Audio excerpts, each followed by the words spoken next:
Video Pak Jokowi ngamuk kenceng pada para menteri 18 Juni 2020 yang 10 hari kemudian videonya baru dibuka ke publik membuat banyak orang timbul simpatinya kepada Pak Presiden dan membenarkan memang banyak menteri kabinet kali ini yang tidak kredibel, letoy, lemah syawat prestasinya. Kita tahu semua bahwa bernegara yang benar adalah hasilnya rakyat sejahtera, bahagia, dan sehat. Saat ini masih jauh dari utopia itu. Untuk mencapai ketiganya maka masyarakat harus menimbulkan enzim endorfin yang banyak, di mana enzim itu bisa timbul kalau rakyatnya bahagia, penuh senyum, dan tawa. Kalau enzim kortisol yang muncul merupakan enzim perusak jiwa karena muncul diakibatkan kemarahan, kebencian, dan kekecewaan, maka bagaimana negara Indonesia bisa menjadi negara yang berdaulat kalau yang muncul di banyak masyarakat enzim perusak tersebut? Untuk menjadikan negara berdaulat, rakyat sejahtera, bahagia, dan sehat yang menimbulkan endorfin, maka pilar bernegara harus bermanfaat secara ekonomi, manfaat secara kemanusiaan, dan bermanfaat atas kedaulatan wilayah negara dari segala macam kepentingan asing. Jadi, kepada Pak Presiden, agar ke depan Bapak tidak perlu repot-repot marah-marah lagi, sebaiknya aktifkan Sesda Lobang, Sekretaris Pengendalian Operasional Pembangunan seperti dulu di bawah Pak Solihin GP. Fungsi kontrol kinerja para menteri dan kementerian, seperti irjen di setiap departemen. Maka Sesda Lobang adalah counter dan penyemprit menteri yang tidak perform. Lalu, sekali lagi, mengenai pemilihan tim kabinet dan pejabat teras kemarin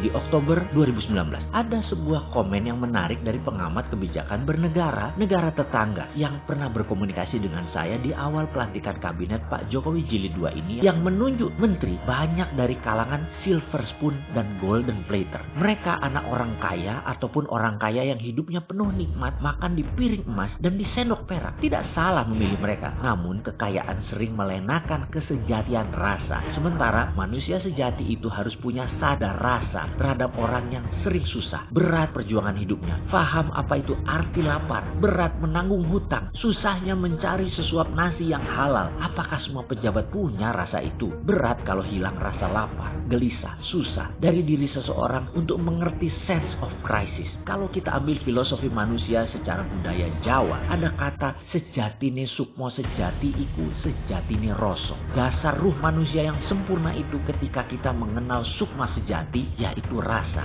Sense of crisis adalah kemampuan merasakan krisis, kegelisahan rakyat yang lapar. Bagaimana para pejabat tahu apa lapar itu sebenarnya kalau mereka tidur di kursi yang makan di golden platter dan silver spoon? Orang di sekelilingnya sugih, gih, walaupun nggak tahu duit mereka dari mana sumbernya. Setiap hari ngumpul dengan mereka yang dapat data dari media sosial dan media mainstream alias data umum yang banyak dimanipulasi menjadi tidak nyata. Bagaimana bisa pejabat mengenal rasa krisis? Bagaimana rasa krisis itu ada kalau data didapat telah diseleksi dulu memakai protokol kementerian yang nggak ada rasanya lagi datanya? Atau sewaktu berkunjung ke lokasi, sesuatu lokasi yang sudah disiapkan dan diseleksi sehingga datanya bukan data yang benar. Pertanyaan sederhana, kapan kalian bersentuhan dengan manusia kebanyakan yang lapar, yang bingung listrik naik, yang bingung dipajaki sana sini? Ya kami ini, manusia pada umumnya. Kapan kalian pernah ketemu? Rutinitas dokumen di kantor kementerian bisa melalaikan rasa kemanusiaan. Wajarkah hal itu?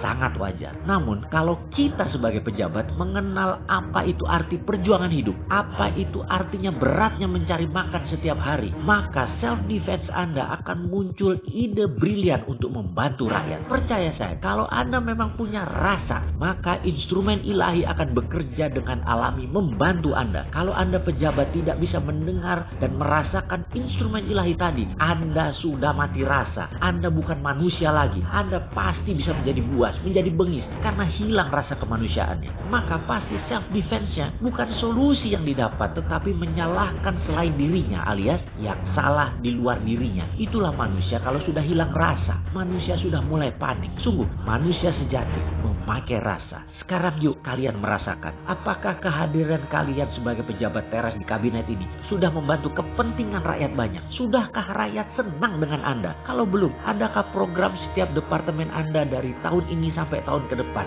sampai jabatan politik Anda berakhir? Kalau belum ada yang jenius, solutif programnya untuk saat ini dan tahun-tahun ke depan, jantan saja, mundur. Kalau kalian tidak berani, tidak jantan, jangan salahkan kalian akan mendengar terus dengungan ketidaknyamanan dari masyarakat. Dan kalian hidupnya menjadi tidak enak, tidak nyaman, gelisah terus. Ada ilustrasi mengenai rasa. Ingin rumah Anda penuh dengan kemarahan, kegelisahan, bertengkar, bertengkar di rumah tangga Anda? Gampang, pasang polisi tidur di tengah jalanan di depan rumah Anda. Yang tinggi, 2 kalau perlu. Semakin banyak kendaraan yang lewat rumah Anda, semakin bubrah getaran yang Anda terima setiap menitnya. Karena vibrasi orang yang melewati polisi tidur tadi, rasanya apa? Tidak nyaman, kesel, bahkan marah. Pastinya rumah Anda yang di depannya yang paling merasakan pengaruh getaran negatif tadi. Rumah tadi penuh dengan stres, depresi, tekanan, dan kemarahan. Begitu juga bagi pejabat yang tidak mampu tapi tidak mau mundur. Departemen Anda, masyarakat, bawahan Anda akan menggerutu, memberikan vibrasi negatif, dan hidup Anda akan penuh dengan penderitaan. Persis seperti Anda pasang polisi tidur 2 buah di depan rumah Anda. Sebaiknya kalau tidak mampu, ya mundur segera. Jangan sampai dimundurkan. Anda mentalnya malah rusak nanti. Mundur diri sendiri itu lebih anggun. Dengan mundurnya beberapa menteri yang jujur, juga pejabat di lingkar istana lainnya, hal ini akan membuat Pak Presiden mudah kerjanya. Jadi kepada sahabat pejabat negara Indonesia yang saat ini sedang menjabat,